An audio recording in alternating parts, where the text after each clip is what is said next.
Welcome back, everybody. Let's begin our overview of Romanticism. So you can see that we're moving into the 19th century. And again, the start dates here are always a little flexible. So roughly the mid-1780s up into about 1890s, not quite 1900. In this map, what we see is hopefully not too confusing of a diagram about Romanticism. So let me turn on my pen here. Okay, so the first thing that happened was the American Revolution. Not too many people are aware of the fact that the Americans would not have been able to defeat Great Britain without the help of the French. And that help of the French came with officers to train the militia and work with the Continental Army, and especially the Navy. So what happened when the French were over here in America, they learned about these ideas of freedom and liberty, democracy, self-governance, all this stuff, right? And of course, France is a monarchy. So then the French soldiers, right, they go back to France and they're like, hey, what's going on? We were just in a foreign country helping those people gain their freedom and overthrow their king and queen. Why don't we do that here?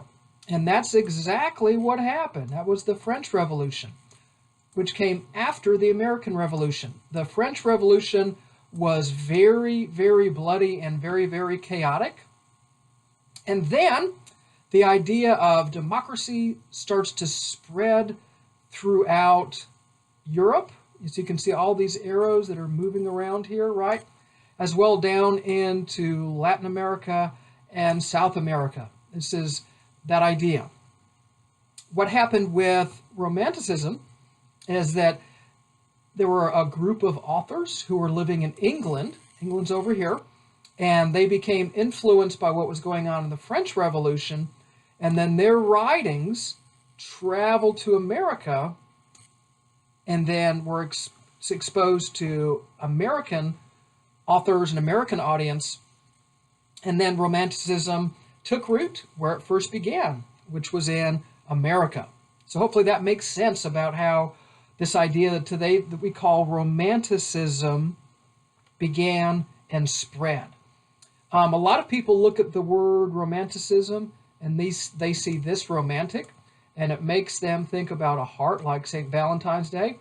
That's not what we're talking about. Nothing against St. Valentine's Day and being in love, but Romanticism is not being romantic. It's a wide range of ideas. So the best way to think about Romanticism is to remember that the R in Romanticism stands for the R in Revolution. First revolutions were political revolutions. Liberty, equality, and fraternity. Right? The French Revolution. The storming of the Bastille, as we see in the image to the left. So if we look at these years, we can see that this idea of democracy and freedom and equality moves throughout Latin America, down into South America, right? And as well, all throughout Europe. And 1848 was a big year, lots of shaking up with the monarchy. And by this point, right, 1848, monarchs are effectively just figureheads. Sure, you can, like, there's still the Queen of England, right? But they're just essentially figureheads, tourism, that sort of thing. After this, monarchs really have no power. Another R is the Industrial Revolution.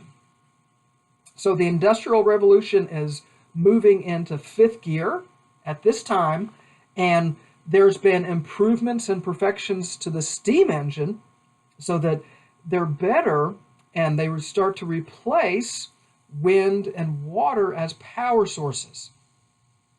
So what would used to happen is that there would be a mill town that would grow up along along a riverbank, and the river, the natural movement of the water, would turn the big wheel, right, that would grind grain or power looms to make cloth, all these different things.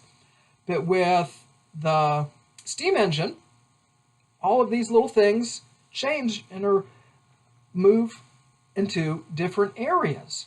So we have the growth of cities that start to change the physical landscape.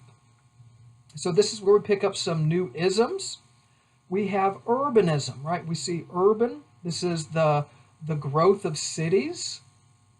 And then consumerism. That's where we are today, y'all.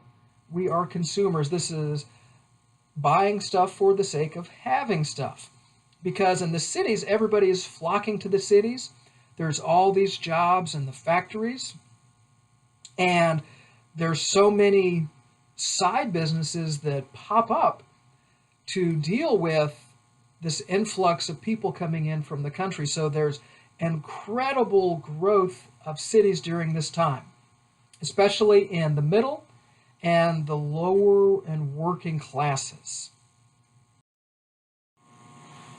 So all of this, right, we're talking about our revolution.